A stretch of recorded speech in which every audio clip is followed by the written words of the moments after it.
അസ്സലാമു അലൈക്കും വറഹ്മത്തുള്ളാഹി വബറകാതുഹു. ഖുർആൻ പഠനം 1314, സൂറത്തു തൗബ 107 സൂക്തത്തിന്റെ വിശദീകരണത്തിന്റെ തുടർച്ചയും 108 സൂക്തവും. അഊദു ബില്ലാഹി മിനശ് ശൈത്താനിർ റജീം. والذين اتخذوا مسجدا ضرارا وكفرا وتفريقا بين المؤمنين وإرصادا لمن حارب الله ورسوله من قبل فليحلفن إن أردنا إلا الحسنى والله يشهد إنهم لكاذبون لا تقم فيه أبدا لمسجد أسس على التقوى من أول يوم أحق أن تقوم فيه رجال يحبون أن يتطهروا والله يحب المطهرين. صدق الله العظيم. بسم الله والحمد لله والصلاة والسلام على سيدنا محمد وآله وصحبه ومن تبعهم بإحسان إلى يوم الدين. أما بعد. والذين اتخذوا مسجدا ضرارا, എടങ്ങേറിന് വേണ്ടി പള്ളി ഉണ്ടാക്കിയ കൂട്ടർ, വകുഫറൻ സത്യനിഷേധത്തിനു വേണ്ടിയും, തഫ്രീഖൻ ബൈനൽ മുഅ്മിനീൻ സത്യവിശ്വാസികൾക്കിടയിൽ ഭിന്നിപ്പുണ്ടാക്കാൻ വേണ്ടിയും പള്ളി നിർമ്മിച്ച ആളുകൾ, വഇർസാദൻ ലിമൻ ഹാറബല്ലാഹ വറസൂലഹു മിൻ ഖബ്ലു, മുമ്പ് തന്നെ അല്ലാഹുവിനോടും അവന്റെ റസൂലിനോടും ശാസ്ത്രം വെച്ച് പുലർത്തുന്നവർക്ക് താവളമൊരുക്കാൻ വേണ്ടിയും പള്ളി നിർമ്മിച്ച ആളുകൾ, വലയഹലിഫുന്ന അവർ സത്യം ചെയ്തു പറയുക തന്നെ ചെയ്യും, ഇൻ അറദിന ഇല്ലൽ ഹുസ്ന, ഞങ്ങൾ നന്മയല്ലാതെ ഉദ്ദേശിച്ചിട്ടില്ല എന്ന്. വല്ലാഹു യശ്ഹദു, എന്നാൽ അല്ലാഹു സാക്ഷ്യം വഹിക്കുന്നു, ഇന്നഹും ലകാദിബൂൻ, നിശ്ചയം അവർ നുണ പറയുന്നവരാണ് എന്ന്. ലാ തഖും ഫീഹി അബദ, ആ മസ്ജിദുൽ ളിറാറിൽ ഒരിക്കലും തങ്ങൾ നിസ്കരിക്കരുത്. ലമസ്ജിദുൻ ഉസ്സിസ അല തഖ്വ മിൻ അവ്വലി യൗമിൻ, ആദ്യ ദിനം മുതൽ തന്നെ ഭക്തിയുടെ മേലിൽ അസ്ഥിവാരമിടപ്പെട്ട പള്ളി, അഹഖു അൻ തഖൂമ ഫീഹി, തങ്ങൾക്ക് നിസ്കരിക്കാൻ ഏറ്റവും അർഹതയുള്ള പള്ളിയാണ്. ആ പള്ളിയുടെ പ്രത്യേകത എന്താ? ഫീഹി റിജാലുൻ യുഹിബ്ബൂന അൻ യതതഹറു, ശുദ്ധീകരണം ഇഷ്ടപ്പെടുന്ന പുരുഷന്മാർ മാത്രമാണ് ആ പള്ളിയിലുള്ളത്. വല്ലാഹു യുഹിബ്ബുൽ മുത്തഹിരീൻ, അല്ലാഹു സുബ്ഹാനഹു വ തആല ശുദ്ധിയാക്കുന്നവരെ സ്നേഹിക്കുന്നു എന്ന് അല്ലാഹു പറഞ്ഞു.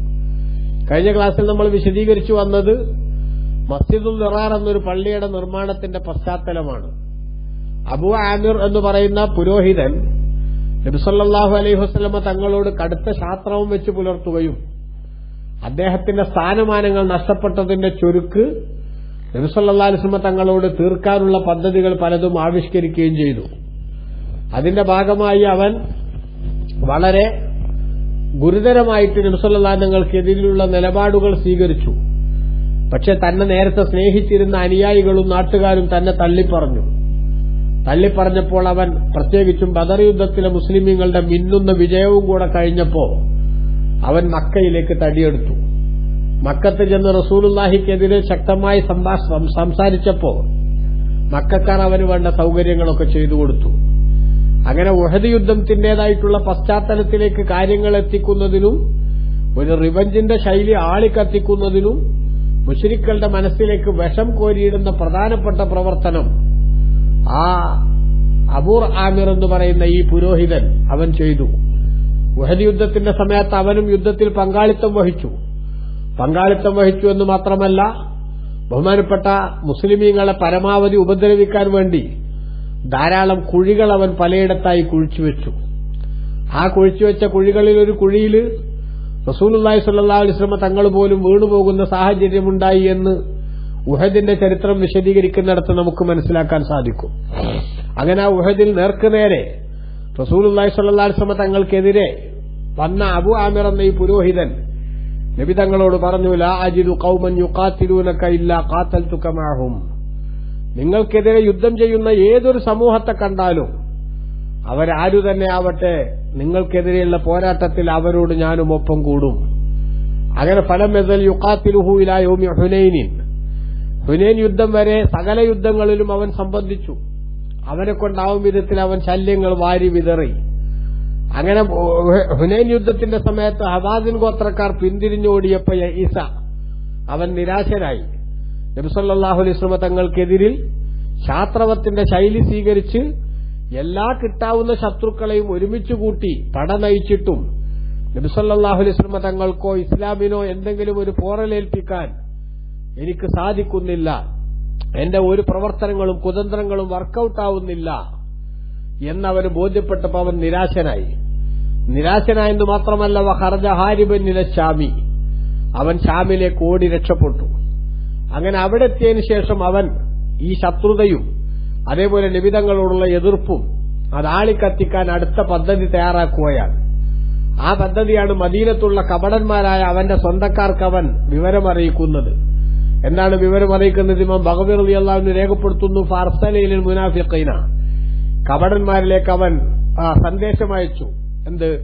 അനിസ്തഅദ്ദു ബിമസ്തതഅതും മിൻ ഖുവ്വത്തിൻ വമിൻ സലാഹ്, ആ കിട്ടാവുന്ന ആയുധങ്ങളും വമിൻ സിലാഹിൻ, ആയുധങ്ങളും അതേപോലെ ശക്തിയുമൊക്കെ നിങ്ങൾ സംഭരിക്കണം ആകാവുന്നത്ര നബിതങ്ങൾക്കെതിരിൽ.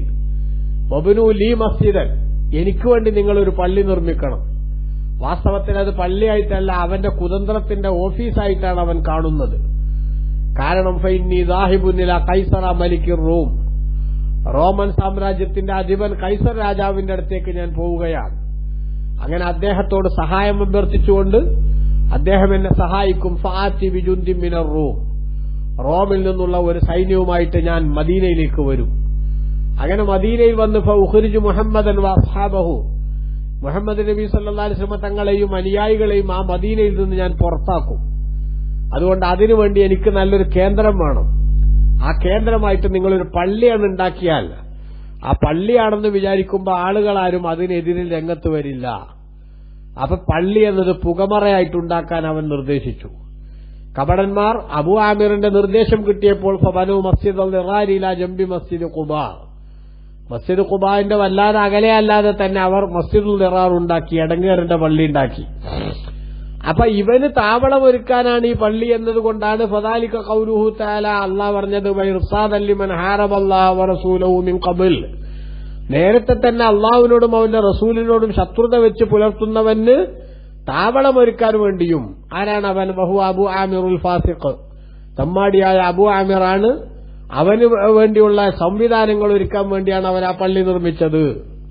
അങ്ങനെ ആ നിർമ്മിച്ച പള്ളിയിൽ നബി സല്ലല്ലാഹു അലൈഹി വസല്ലം തങ്ങളെ കൊണ്ടൊന്ന് ഉദ്ഘാടനം ചെയ്യിപ്പിച്ചാൽ വിശ്വാസികൾ പിന്നെ ആ പള്ളിയോട് അകൽച്ചയില്ലാതെ അതിൽ നിരന്തരം കേറിക്കോളുമെന്ന് ചിന്തിച്ചുകൊണ്ടാണ് എന്റെ ഉദ്ഘാടനത്തിന് എന്ന പേരിൽ നബി തങ്ങളെ ക്ഷണിച്ചത്. റസൂലുള്ളാഹി സ്വല്ലല്ലാഹു അലൈഹി വസല്ലം തങ്ങൾ നേരത്തെ നമ്മൾ വിശദീകരിച്ചല്ലോ. റസൂലുള്ളാഹി സ്വല്ലല്ലാഹു അലൈഹി വസല്ലം തങ്ങൾ തബൂക്ക് യുദ്ധം കഴിഞ്ഞ് തിരിച്ചു വരുമ്പോൾ ദു അവാൻ എന്ന് പറയുന്ന പ്രദേശത്തെത്തുമ്പോഴേക്ക് തന്നെ അവരവിടെ എത്തി. മദീനത്തേക്ക് പോകുന്നതിന് മുമ്പ് ഈ പള്ളിയിൽ വന്ന് നിസ്കരിച്ചിട്ട് പോകാൻ വേണ്ടി നബി തങ്ങളോട് ആവശ്യപ്പെടുകയാണ്. അള്ളാഹുവിന്റെ റസൂല് പോകാനുള്ള തീരുമാനമെടുക്കുമ്പോഴാണ് ജിബ്രീൽ അലൈഹിസ്സലാം വന്ന് ഈ പള്ളിയുടെ നിജസ്ഥിതി നബി തങ്ങൾക്ക് ബോധ്യപ്പെടുത്തി കൊടുത്തത്. അപ്പോഴാണ് മാലിക് ഇബ്നു ദുഖ്ശും തങ്ങളുടെ നേതൃത്വത്തിൽ 4 അംഗ സംഘത്തെ ആ പള്ളി തകർക്കാൻ നബി സല്ലല്ലാഹു അലൈഹി വസല്ലം തങ്ങൾ നിയോഗിച്ചത്. ആ ചരിത്രം കഴിഞ്ഞ ക്ലാസ്സിൽ നമ്മൾ സൂചിപ്പിച്ചതാണ്. ഏതായാലും അങ്ങനെ റസൂലുള്ളാഹി സ്വല്ലല്ലാഹു അലൈഹി വസല്ലം തങ്ങൾ ആ പള്ളി പൊളിക്കാൻ വേണ്ടി നിർദ്ദേശിച്ചു. ഈ മുനാഫിക്കുകളായ കപടന്മാരായ ആളുകൾ പള്ളി നിർമ്മിച്ചിട്ട് എന്താണ് അവർ പറയുന്നത്? വല യഹ്ലിഫുന്ന ഇൻ അർദിന ഇല്ലൽ ഹുസ്ന, ഞങ്ങൾ നന്മയല്ലാതെ ഉദ്ദേശിച്ചിട്ടില്ല എന്നവർ സത്യം ചെയ്ത് പറയുക തന്നെ ചെയ്യും. അതായത് സാധുക്കൾക്ക്, കൂടുതൽ നടക്കാൻ കഴിയാത്ത ആളുകൾക്ക്, കുബായിലേക്ക് എത്തുന്നതിന് തടസ്സമുള്ള ആളുകൾക്ക്, അതേപോലെ തന്നെ കൂടുതൽ സഞ്ചരിക്കാതെ തന്നെ അടുത്തൊരു പള്ളി ഉണ്ടായ സൗകര്യമാണ് ചില ബലഹീനന്മാർക്ക്, അവർക്ക് വേണ്ടി സൗകര്യം ചെയ്തതാണ് എന്നവർ ആണയിട്ട് പറഞ്ഞു. പക്ഷെ വല്ലാഹു അശ്ഹദു ഇന്നഹും ലകാദിബൂൻ, അവർ കളവ് പറയുകയാണെന്ന് അള്ളാഹു സാക്ഷ്യം വഹിക്കുന്നു എന്ന് അള്ളാഹു സുബ്ഹാനഹു വ തആല പറഞ്ഞു. അതുകൊണ്ട് നബി തങ്ങൾക്ക് അള്ളാഹു തആല കൊടുക്കുന്ന നിർദ്ദേശം എന്താണ്? ലാ തഖും ഫീഹി അബദൻ, തങ്ങൾ ഒരിക്കലും ആ പള്ളിയിൽ നിസ്കരിക്കരുത്. ഈ മസ്ജിദുൽ ദിറാർ എന്ന് പറയുന്ന ശല്യത്തിനു വേണ്ടി അവരുണ്ടാക്കിയ, മുസ്ലിമീങ്ങൾക്കിടയിൽ ഭിന്നിപ്പുണ്ടാക്കാൻ വേണ്ടി നിർമ്മിച്ച, സതുദ്ദേശപരം തീരെയില്ലാത്ത ആ പള്ളിയിൽ തങ്ങൾ ഒരിക്കലും നിസ്കരിക്കരുത്. ഇപ്പൊ ഉദ്ഘാടനത്തിന് മാത്രമല്ല, അബദ്ധത്തിൽ പോലും അവിടെ കയറിപ്പോകണ്ട. പിന്നെ തങ്ങൾ എവിടെ നിസ്കരിക്കണം? ല മസ്ജിദുൻ നുസ്സിസ അല തഖ്വ മിൻ അവ്വലി യൗമിൻ അഹഖു അൻ തഖൂമ ഫീഹി, ഒന്നാമത്തെ ദിവസം മുതൽക്ക് തന്നെ ഭക്തിയുടെ പേരിൽ അസ്തിവാരമിടപ്പെട്ട പള്ളി, അവിടെയാണ് തങ്ങൾക്ക് നിസ്കരിക്കാൻ അർഹതപ്പെട്ടത്. ഈ ആയത്ത് വിശദീകരിച്ചുകൊണ്ട് ഹാഫിദ് ഇബ്നു കസീർ തന്റെ തഫ്സീറിൽ പറയുന്നു, നഹിയും മിനല്ലാഹി ലറസൂലിഹി സലവാത്തുല്ലാഹി വസലാമുഹു അലൈഹി, അല്ലാഹു സുബ്ഹാനഹു വ തആല നബി തങ്ങളെ വിലക്കുകയാണ് ഇവിടെ. വൽ ഉമ്മത്തു തബഉൻ ലഹു ഫീ ദാലിക, സമൂഹം ഈ വിഷയത്തിൽ നബി തങ്ങളോട് തുടരുന്നവരാണെച്ചാൽ ഉമ്മത്തിനും ആ വിലക്ക് ബാധകം തന്നെയാണ്. എന്തിനെ തൊട്ട് വിലക്കുന്നു? അൻ അയ്യഖൂമ ഫീഹി, ആ പള്ളിയിൽ നിസ്കരിക്കലിനെ തൊട്ട് വിലക്കുന്നു. ആ പള്ളിയിൽ ഒരിക്കലും തങ്ങൾ നിസ്കരിക്കരുത്, അതേപോലെ ഉമ്മത്തും നിസ്കരിക്കരുത്. എന്നിട്ട് സുമ്മ ഹസ്സഹു അല സ്വലാത്തി ഫി മസ്ജിദി ഖുബാ അല്ലദീ ഉസ്സിസ മിൻ അവ്വലി യൗമി ബിനാഇഹി അല തഖ്വാ, നിർമ്മാണത്തിന്റെ തുടക്കം മുതൽ തന്നെ ഭക്തിയുടെ മേലിൽ അസ്തിവാരമിടപ്പെട്ട മസ്ജിദ് ഖുബായിൽ നിസ്കരിക്കാൻ നബി സല്ലല്ലാഹു അലൈഹി വസല്ലം തങ്ങളോട് അല്ലാഹു പ്രോത്സാഹിപ്പിക്കുകയാണ്. എന്താണ് ഈ തഖ്വയുടെ മേൽ അസ്തിവാരമിടപ്പെട്ടു എന്ന് പറഞ്ഞത്? വഹിയ തആത്തുല്ലാഹി വ തആത്തു റസൂലിഹി, അള്ളാഹുവിനും അവന്റെ റസൂലിനും അനുസരിക്കുക എന്ന രൂപത്തിൽ ഉണ്ടാക്കിയ പള്ളിയാണത്. അതോടൊപ്പം തന്നെ ജംഅൻ ലി കലിമത്തിൽ മുഅ്മിനീൻ, സത്യവിശ്വാസികളുടെ നിലപാടിനെ, ആശയത്തെ അത് ഒരുമിപ്പിക്കാൻ വേണ്ടി ഉണ്ടാക്കിയ പള്ളിയാണ്, ഭിന്നിപ്പിനുണ്ടാക്കിയ പള്ളിയാണ്. മസ്ജിദുൽ ദിറാറെങ്കിൽ ഇത് യോജിപ്പിനുണ്ടാക്കിയ പള്ളിയാണ്. മഅഖിലൻ മൗഇലൻ ലിൽ ഇസ്ലാമി വ അഹ്ലിഹി, ഇസ്ലാമിനും അതിന്റെ ആളുകൾക്കും ഒരു അഭയസ്ഥാനം എന്ന നിലക്കുള്ള പള്ളിയുമാണ് മസ്ജിദ് ഖുബാ. മസ്ജിദുൽ ദിറാർ ഇസ്ലാമിന്റെ എതിരാളികൾക്ക് താവളമാണെങ്കിൽ സത്യവിശ്വാസികളുടെ താവളവും ആശ്വാസവുമായിട്ടാണ് മസ്ജിദ് ഖുബാ ഉണ്ടാക്കിയത്. ആ പള്ളിയിലാണ് തങ്ങൾക്ക് നിസ്കരിക്കാൻ ഏറ്റവും അർഹതയുള്ളത്. അതുകൊണ്ട് തന്നെ മസ്ജിദ് ഖുബായിലെ നിസ്കാരം പ്രത്യേകം ഹദീസുകളിൽ പരാമർശന വിഷയമാണ്. ഇബ്നു കസീർ തന്നെ തന്റെ തഫ്സീറിൽ ഉദ്ധരിക്കുന്നു, വലിഹാദാ ജാഅ ഫിൽ ഹദീസി സ്വഹീഹി അന്ന റസൂലുള്ളാഹി സ്വല്ലല്ലാഹു അലൈഹി വസല്ലം ഖാല സലാത്തുൻ ഫി മസ്ജിദി ഖുബാ കഉംറ, മസ്ജിദ് ഖുബായിലെ ഒരു നിസ്കാരം അത് ഉംറ പോലെ പ്രതിഫലാർഹമായിട്ടുള്ള സംഗതിയാണ്. സഹീഹായ ഹദീസിൽ വന്നിട്ടുണ്ട്, കാന യസൂറു മസ്ജിദ് ഖുബാ റാക്കിബൻ വമാശിയ, വാഹനപ്പുറത്തും അതേപോലെ നടന്നുകൊണ്ടും ഒക്കെ നബി സല്ലല്ലാഹു അലൈഹി വസല്ലം തങ്ങൾ മസ്ജിദ് ഖുബായിൽ സന്ദർശിക്കാറുണ്ട്. അപ്പൊ ആ മസ്ജിദ് ഖുബാ മുത്തുനബി സല്ലല്ലാഹു അലൈഹി വസല്ലം ഏറ്റവും മാനസികമായ അറ്റാച്ച്മെന്റ് ഉള്ള, മദീനയിൽ തങ്ങൾ എത്തിയിട്ട് ആദ്യമായി നിർമ്മിച്ച പള്ളി ജിബ്രീൽ അലൈഹിസ്സലാമായിരുന്നു. കാന ജിബ്രീലു ഹുവല്ലദീ അയ്യന ലഹു ജിഹത്തൽ ഖിബ്ല, ബഹുമാനപ്പെട്ട ഇബ്നു കസീർ തന്റെ തഫ്സീറിൽ രേഖപ്പെടുത്തുന്നു, ഖിബ്ല നിർണയിച്ചു കൊടുത്തത് ജിബ്രീൽ അലൈഹിസ്സലാമായിരുന്നു. അപ്പൊ അങ്ങനെ ഒരുപാട് പ്രത്യേകതകളുള്ള മസ്ജിദ് ഖുബാ, അവിടെ തങ്ങൾ നിസ്കരിക്കുക. അതിന്റെ അപ്പുറത്ത് അതിന്റെ റിബലായിട്ടുണ്ടാക്കിയ പള്ളിയാണ് മസ്ജിദുൽ ദിറാർ. ആ പള്ളിയിൽ ഒരിക്കലും തങ്ങൾ കയറിപ്പോകണ്ട. ഈ ഉദ്ഘാടനത്തിന് കൊണ്ടാന്ന് മാത്രമല്ല, ഇനി ഒരു തിരക്കിനടക്കും ഒരബദ്ധത്തിലും ആ പള്ളിയിൽ കയറിപ്പോകണ്ട. മസ്ജിദ് ഖുബാ ഭക്തിയുടെ മേൽ അസ്തിവാരമിടപ്പെട്ട പള്ളിയാണ്. അപ്പൊ സതുദ്ദേശത്തോടുകൂടെ നിർമ്മിക്കുന്ന പള്ളികളാണ് പടച്ച തമ്പുരാന്റെ ഭവനം എന്ന് പറയുന്നത്. അതേസമയത്ത് ദുരുദ്ദേശത്തോടുകൂടെ നിർമ്മിക്കപ്പെടുന്ന ഭവനങ്ങൾ അതെന്തിന്റെ സ്ഥാനത്ത്? ശല്യത്തിന്റെ കൂട്ടത്തിലാണ് പെടുകയുള്ളൂ. കുത്തിത്തിരിപ്പിന്റെ പള്ളിയായിരിക്കും അത് പ്രതിഫലാർഹമായ സംഗതി ആയിരിക്കില്ല. എന്നിട്ട് മസ്ജിദ് ഖുബായിന്റെ ഒരു പ്രത്യേകത പറയാണ് അല്ലാഹു തആല, ഫീഹി റിജാലുൻ യുഹിബ്ബൂന അൻ യതതഹറു, ആ പള്ളിയിൽ കുറെ പുരുഷന്മാർ മാത്രമാണുള്ളത്, അവർ ശുദ്ധീകരണം ഇഷ്ടപ്പെടുന്നവരാണ് എന്ന്. ഫീഹി റിജാലുൻ, അവിടെ പുരുഷന്മാർ മാത്രമാണ്. പള്ളികളും അതേപോലെ തന്നെ പിന്നെ അതുമായി ബന്ധപ്പെട്ട അതിന്റെ ആളുകളെ കുറിച്ചുള്ള ചർച്ചയിലും പുരുഷൻ എന്ന പദപ്രയോഗത്തിന് പ്രത്യേക പരിഗണന പണ്ഡിതന്മാർ നൽകുന്നുണ്ട്. അത് ഹദീസിലും കാണാം, അല്ലേ? വറജുലുൻ ഖൽബുഹു മുഅല്ലഖുൻ ബിൽ മസാജിദ്, ഒരു പുരുഷൻ, പള്ളിയുമായി മനസ്സ് കണക്റ്റഡ് ആയിട്ടുള്ള പുരുഷൻ നാളെ അർശിന്റെ ചോട്ടിലെ തണലിന് പ്രത്യേകം അർഹത ലഭിക്കുന്നവനാണ് എന്ന് നബി സല്ലല്ലാഹു അലൈഹി വസല്ലം പറഞ്ഞത് കാണാം. ഏതെങ്കിലും ഒരു പുരുഷൻ പള്ളി പരിപാലിക്കുന്നതിൽ പ്രത്യേകം ശ്രദ്ധ കേന്ദ്രീകരിക്കുന്നത് കണ്ടാൽ ഫൽയശ്ഹദു ലഹു ബിൽ ഈമാൻ, അവന് വിശ്വാസമുണ്ടെന്ന് നിങ്ങൾ സാക്ഷ്യം വഹിക്കണം എന്ന് നബി സല്ലല്ലാഹു അലൈഹി വസല്ലം തങ്ങൾ പറഞ്ഞത് കാണാം. നിസ്കരിക്കാൻ വേണ്ടി പുരുഷനോടാണ് പള്ളിയിലെത്താൻ ഇസ്ലാം നിർദ്ദേശിക്കുന്നത്. പള്ളിയിൽ വന്ന് നിസ്കരിക്കാൻ വേണ്ടി സഹോദരിമാർ കഷ്ടപ്പെടേണ്ടതില്ല, അവരതിനുവേണ്ടി ബുദ്ധിമുട്ടേണ്ടതില്ല. അങ്ങനെ ബുദ്ധിമുട്ടി അവിടേക്ക് എത്തിപ്പെടുക എന്നത് പ്രോത്സാഹിപ്പിക്കപ്പെടേണ്ട ഒരു സംഗതിയും അല്ല. അതുകൊണ്ട് തന്നെ അത് കൃത്യമായി നബി സല്ലല്ലാഹു അലൈഹി വസല്ലം നിരുത്സാഹപ്പെടുത്തിയിട്ടുണ്ട് എന്ന് ഹദീസുകൾ വിശകലനം ചെയ്താൽ നമുക്ക് മനസ്സിലാകും. ഒറ്റ ഉദാഹരണം ഞാൻ സാന്ദർഭികമായി സൂചിപ്പിക്കാം. ഈ ഫീഹി റിജാലുൻ, അവിടെ പുരുഷന്മാർ മാത്രമാണുള്ളത് എന്ന് പറഞ്ഞതിനെ കുറിച്ച് മുഫസ്സിറുകൾ പലരും രേഖപ്പെടുത്തുന്നുണ്ട്. ഖുസ്സു ബിദ്ദിക്ർ, ഇവിടെ എന്തേ പുരുഷന്മാർ മാത്രം എന്ന് പറയാൻ കാരണം അത് സ്ത്രീകൾ ജുമുഅ ജമാഅത്തുകളിൽ സംബന്ധിക്കേണ്ട ആളുകളല്ല. അതുകൊണ്ടാണ് ഇവിടെ പുരുഷന്മാരെ മാത്രം പള്ളിയുമായി ബന്ധപ്പെട്ട് പറഞ്ഞപ്പോൾ രേഖപ്പെടുത്തിയിട്ടുള്ളത് എന്ന് മുഫസ്സിറുകൾ പലരും രേഖപ്പെടുത്തിയിട്ടുണ്ട്. അപ്പൊ ഏതായാലും ശരി, അങ്ങനെ നബി സല്ലല്ലാഹു അലൈഹി വസല്ലം തങ്ങൾ സ്ത്രീകൾക്ക് പള്ളിയിൽ വന്നുള്ള നിസ്കാരത്തെ നിരുത്സാഹപ്പെടുത്തുകയാണ് ചെയ്തത്. ഈ ലോകത്തെ ഏറ്റവും വലിയ പവറുള്ള ജമാഅത്ത് മുത്തുനബി സല്ലല്ലാഹു അലൈഹി വസല്ലം ഇമാമായിട്ട് നിൽക്കണ അബൂബക്കർ സിദ്ദീഖ് തങ്ങളും ഉമറുൽ ഖത്താബ് റളിയല്ലാഹു അൻഹു അടക്കമുള്ള മഹാന്മാരായ സഹാബികൾ മൗമൂമുകളായിട്ടുള്ള ഒരു നിസ്കാരത്തിന് മറ്റു പള്ളികളിലുള്ളതിനേക്കാൾ ആയിരക്കണക്കിന് റക്അത്തിന്റെ പ്രതിഫലം കൂടുതലുള്ള നബി സല്ലല്ലാഹു അലൈഹി വസല്ലം തങ്ങൾ ഇമാമായ സൂപ്പർ ജമാഅത്ത് നടക്കുന്ന പള്ളിയല്ലേ മദീനത്തെ പള്ളി? ആ മദീനത്തെ പള്ളിയിലെ മുത്തുനബി ഇമാമായ ജമാഅത്തിന് വരാൻ വേണ്ടി അനുവാദം ചോദിച്ചു ഉമ്മു ഹുമൈദ റളിയല്ലാഹു അൻഹാ. അപ്പൊ അവരോട് പോലും നബി സല്ലല്ലാഹു അലൈഹി വസല്ലം തങ്ങൾ പറഞ്ഞത് എന്താണ്? ഈ പള്ളിയിൽ വന്ന് നിസ്കരിക്കുന്നത് നിനക്ക് താല്പര്യമുണ്ടെന്നൊക്കെ എനിക്കറിയാം, പക്ഷേ ഈ പള്ളിയിൽ വന്നുള്ള നിസ്കാരമല്ല പെണ്ണിന് പുണ്യം, അവരുടെ വീടിന്റെ ഉള്ളിൽ വെച്ച് ആരുടെയും ശ്രദ്ധയിൽപ്പെടാത്ത സ്ഥലത്തുള്ള നിസ്കാരമാണ് പെണ്ണിന്റെ മഹത്വം. ഇത് നബി സല്ലല്ലാഹു തങ്ങൾ പറഞ്ഞപ്പോൾ ബഹുമാനപ്പെട്ട ഉമ്മു ഹുമൈദ റളിയല്ലാഹു അൻഹ എന്താ ചെയ്തത്? ഫബുനിയ ലഹാ മസ്ജിദുൻ ഫീ അഖ്സാ ശൈഇൻ മിൻ ബൈതിഹാ വഅളമിഹി, അവരുടെ വീട്ടിന്റെ ഏറ്റവും ഇരുട്ടുള്ള ഭാഗത്ത് നിസ്കരിക്കാൻ സ്ഥലം തയ്യാറാക്കുകയും ഫസല്ലത്ത് ഫീഹി ഹത്താ ലഖയത്തില്ലാഹ അസ്സ വജൽ, വഫാത്ത് വരെ അവിടെ വെച്ച് നിസ്കരിക്കുകയും ചെയ്തു. അപ്പൊ നബി സല്ലല്ലാഹു തങ്ങൾ കൃത്യമായി പറഞ്ഞതാണ് ബുയൂത്തുഹുന്ന ഖൈറുൽ ലഹുന്ന, സ്ത്രീകൾക്ക് നിസ്കരിക്കാൻ ഏറ്റവും ഉത്തമം അവരുടെ വീടുകളാണ്, പള്ളികളല്ല. ഖൈറു മസാജിദിൻ നിസാഇ ഖൈറു ബുയൂത്തിഹിന്ന, ഇമാം ഇബ്നു ഖുസൈമ ഉദ്ധരിച്ച ഹദീസിൽ കാണാം നബി സല്ലല്ലാഹു അലൈഹി വസല്ലം തങ്ങൾ പറയാണ് സ്ത്രീകളുടെ ഉത്തമമായ പള്ളി അവരുടെ ഗ്രഹാന്തര ഭാഗമാണ്. അപ്പൊ വീട്ടിന്റെ ഉള്ളിൽ നിന്ന് നിസ്കരിക്കുന്നതിനെയാണ് ഇസ്ലാം അവർക്ക് പ്രോത്സാഹിപ്പിച്ചത്. അതുകൊണ്ട് തന്നെ ഫീഹി റിജാലുൻ മസ്ജിദ് ഖുബായിനെ പറ്റി പരിചയപ്പെടുത്തിയപ്പോൾ അവിടെ പുരുഷന്മാര് മാത്രമാണ് എന്ന് പറഞ്ഞത്. ഫീഹി റിജാലും ഫീഹി എന്ന് പറയാതെ ഫീഹി റിജാലുൻ എന്ന പദപ്രയോഗത്തിന് തന്നെ ആ പ്രത്യേകമായിട്ടുള്ള മാത്രമെന്ന അർത്ഥം പണ്ഡിതന്മാർ കൽപ്പിച്ചു നൽകിയിട്ടുണ്ട് എന്നിവിടെ മുഫസ്സിറുകൾ രേഖപ്പെടുത്തുന്നുണ്ട്. ഏതായാലും ആ പുരുഷന്മാരുടെ പ്രത്യേകത എന്താ? യുഹിബ്ബൂന യതതഹറു, അവർ ശുദ്ധീകരണത്തെ ഇഷ്ടപ്പെടുന്നവരാണ് എന്ന് അല്ലാഹു തആല പറഞ്ഞു. എന്താണ് ഈ ശുദ്ധീകരണത്തെ ഇഷ്ടപ്പെടുക എന്നത്? അത് വ്യാപകമായ അർത്ഥമുള്ളതാണ്. അതിൽ ശാരീരികമായ ശുദ്ധിയും വൃത്തിയും ഒരു പ്രധാനപ്പെട്ട ഘടകമാണ്. അതെന്താണ്?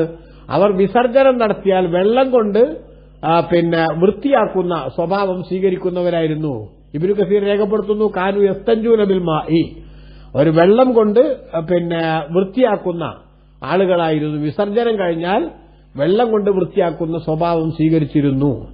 ഹദീസിൽ തന്നെ പ്രത്യേകം വന്നിട്ടുണ്ട്. നബി സല്ലല്ലാഹു അലൈഹി വസല്ലം തങ്ങൾ ഉവൈബ് ബിൻ സഈദ റളിയല്ലാഹു അൻഹുവിനോട് ചോദിച്ചു, മാഹാദ തഹൂറുല്ലദി അസ്നല്ലാഹു അലൈക്കും, അല്ലാഹു ഈ മസ്ജിദ് ഖുബായിലുള്ള നിങ്ങളെ പ്രത്യേകം പ്രശംസിച്ചു പറഞ്ഞല്ലോ, ശുദ്ധീകരണം ഇഷ്ടപ്പെടുന്നവരാണെന്ന്. എന്ത് ശുദ്ധീകരണമാണ് നിങ്ങൾ നടത്തുന്നത് എന്ന്.